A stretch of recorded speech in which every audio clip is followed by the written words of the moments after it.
Mira, tú has hablado mucho de este tema y vas a seguir hablando. Y te he visto con historiadores, con gente con mucha experiencia. A ver, yo preferiría preguntarte a ti algo. Y ya hablamos, lo tocamos levemente, pero ver por qué, si ya esos son documentos desclasificados, como dicen en Estados Unidos, no dejarte o no cederte imágenes originales de los entrenamientos, que debe haber video en Cuba y eso y ya todo el mundo, eso ya no es noticia, claro, ni siquiera, ni es secreto, y te hubiese ayudado bastante. Claro, pero fíjate una cosa, en Estados Unidos, como bien dice, existe la norma de que desclasifican 20 o 30 años después, porque tienen acceso a documentos confidenciales, y eso es un aporte a la historia de ese país. Pero en Cuba no existe eso, ¿tú ves? Y déjame tener un dato, yo no me sorprendo que conmigo no me hayan accesado, porque Hanley Herman, que era un hombre incondicional de la Revolución Cubana, tengo el testimonio que Fidel Castro se entrevistó con Fidel Castro y le pidió acceso a esos archivos. ¿Tú ves qué? El más grande biógrafo de Camaño y esos periodos es Hanley Herman. Y le dijeron que sí, pero... Lo dejaron ahí. Exactamente. Se pasó, bueno, Hanley murió y nunca tuvo acceso a eso, ¿tú entiendes? Sí. Que era el tipo de más confianza. Ahora, ya que toca eso, aquí no estamos lejos de ahí. El DNI, por ejemplo... No, espérate, ahora te lo voy a dar una primicia a ti en tu programa. Tú que tienes... Este gobierno que ahora puso un civil al frente del DNI, debería tomar como medida todos los archivos de 30 o 40 años que tiene el DNI, mandarlo al Archivo General de la Nación para que tenga acceso el público, los historiadores, para investigar la historia. Porque en el DNI hay una cantidad, ahí tampoco dejan entrar. ¿Tú me entiendes? O sea, ellos no están muy lejos de Cuba tampoco, ¿oíste? Te voy a decir algo ahí. Yo no soy policía ni nunca he ido por ahí si no es preso. Pero no, hay una diferencia. El archivo histórico de un momento así, de libre entrenamiento, estos son archivos como diríamos, cuando lo tienen así para investigación interna, que hay cosas que no son verdad. No, pero fíjate. Hay cosas que no son verdad, tú sabes. Por ejemplo, yo hice un intento de accesar allí, de entrevistarme con el actual, pero no tuve éxito. El periodo de los 12 años, por ejemplo, me interesaban los archivos del DNI porque el proyecto de Camaño fue infiltrado por agentes del DNI. O sea, el DNI de aquí mandó a gente allá al archivo. Entonces, pero hay gente de esa ahí todavía que están aquí. Pero te estoy diciendo, entonces, sería interesante ver los informes que ellos mandaban. ¿Tú me entiendes? Eso es muy interesante. Pero tú acabas de decir que son 50 años.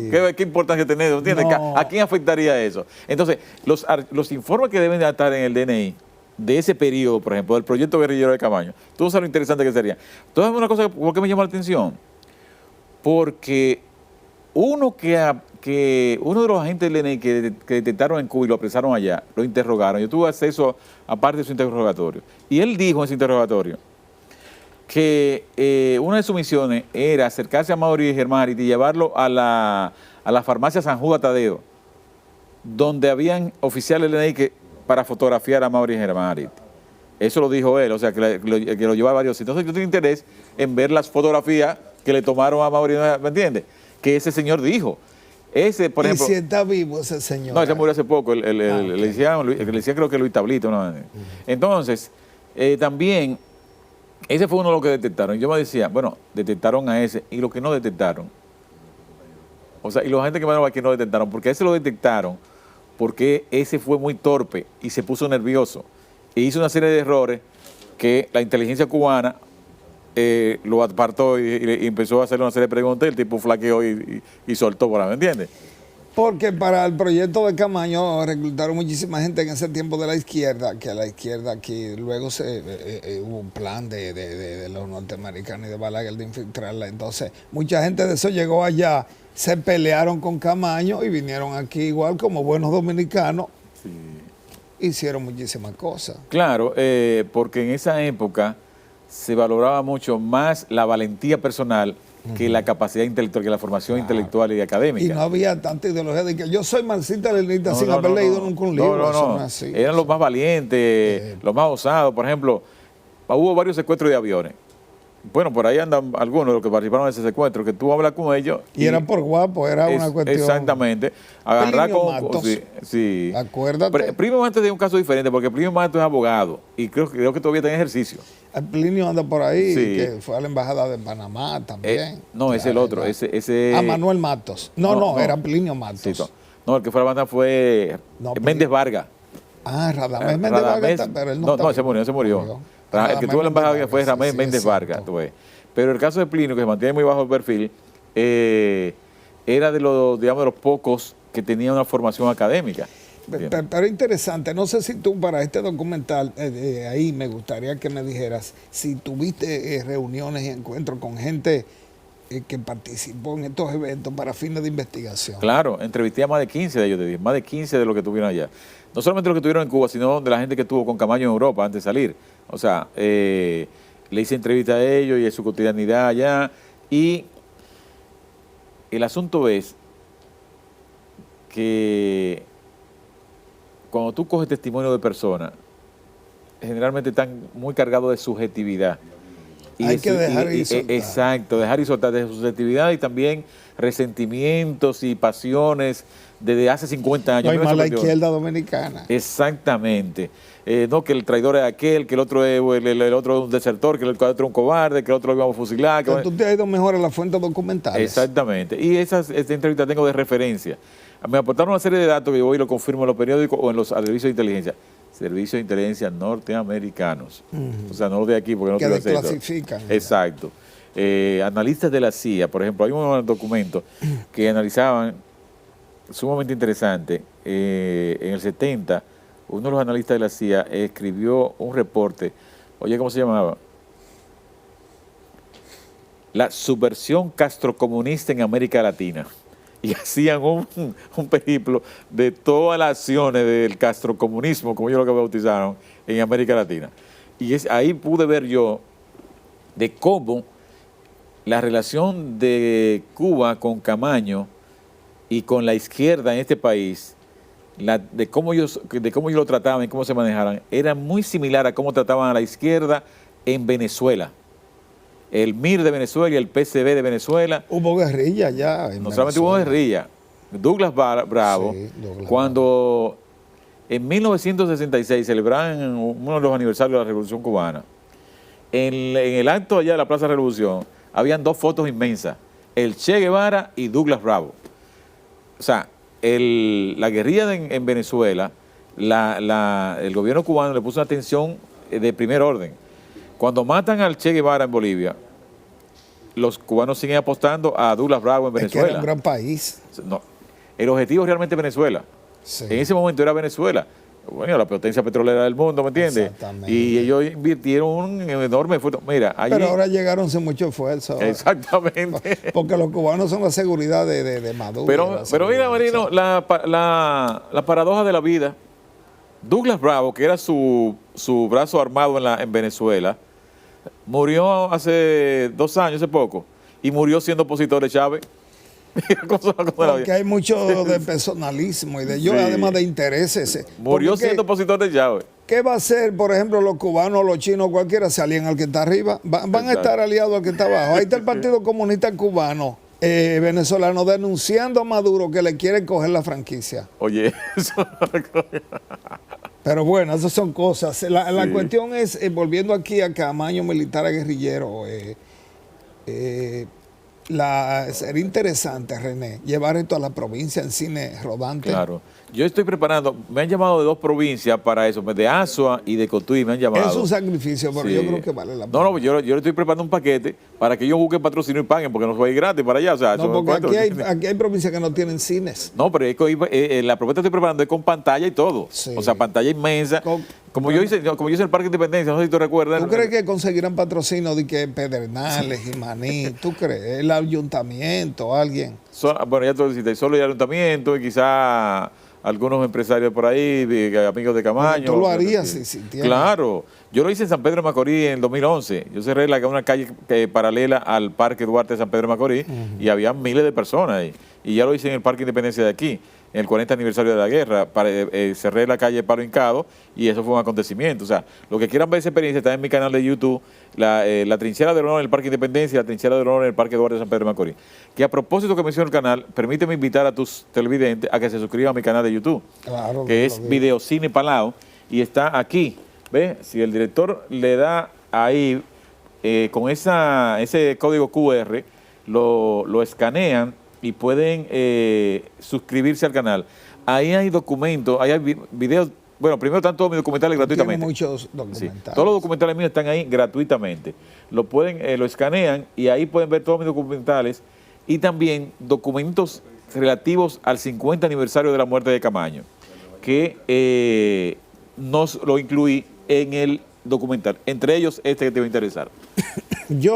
Óyeme, el de Fidel Castro analizando la guerrilla de Caracoles. Ok. Eso es una entrevista que le hicieron en 1974. Hace 3 días subí ese video, no lo puse en el documental porque no cabía dentro del ritmo. Pero en esa entrevista, Fidel dice que él considera que Camaño fue temerario y poco táctico. Dice Fidel. Dice Fidel, búsquenlo, así que búsquenlo. Oye, pero te voy a decir algo. Yo sé que tú, bueno, yo estoy hablando, no puedo hablarte como si tú fueras un historiador. Sí. Tú eres sencillamente la persona que está haciendo un documental histórico, pero Camaño se va a Londres y se desaparece. ¿Y tú crees que los norteamericanos no lo sabían? No, yo lo digo en el documental. Lo sabían desde que salió desde aquí hasta que vino para el Caracol, ya lo sabían.